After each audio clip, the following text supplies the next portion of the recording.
bismillahi raxmaan raxiim go'aamada guddiga loo xil saaray shaqaaqadii ka dhacday 16 May 2023 magaalada Garowe taariikhda 27 maanta ah oo bisha May 2023 waxa ka soo baxay guddiga wuxuu ka tacsiinayaa dhibaatadii ka dhacday shaqaaqadii 16 May 2023 ee ku salaysnayd khilaaf siyaasadeed Puntland kadib markay dhacday shaqaaqadii 16 May 2023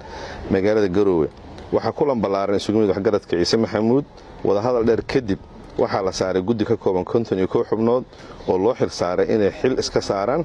oo xalna ka keenaan dhibaatadii dhacday inta kadib guddigu wuxuu kulamo dhowr la galay dhinacyadii ishayay oo ka mid ahaayeen siyaasiyiinta mucaaradka iyo dawladda sidoo kale waxay guddigu watash la yeesheen qaybo ka mid waxgaradka isimada Puntland iyo kuwa SSC ugu dambeyn waxa guddigu soo saaray go'aamadan ama qodobadan hoos ku qoran amniga waxa ku xiga qodobka labaad doorashooyinka golayaasha deegaanka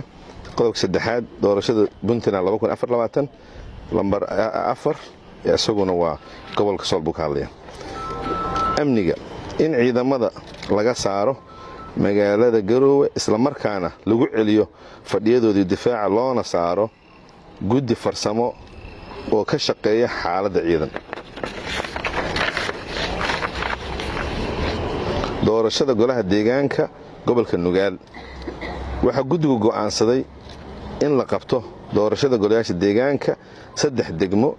oo ka harsan doorashooyinka Puntland doorashada Puntland 2024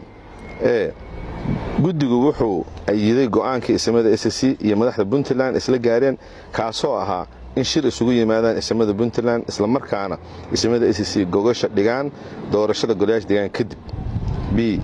si looga baaqsado qallaaso siyaasadeed oo wadanku galo guddigu wuxuu isku raacay in aan la faragelin dastuurka iyo doorashada 8 January 2024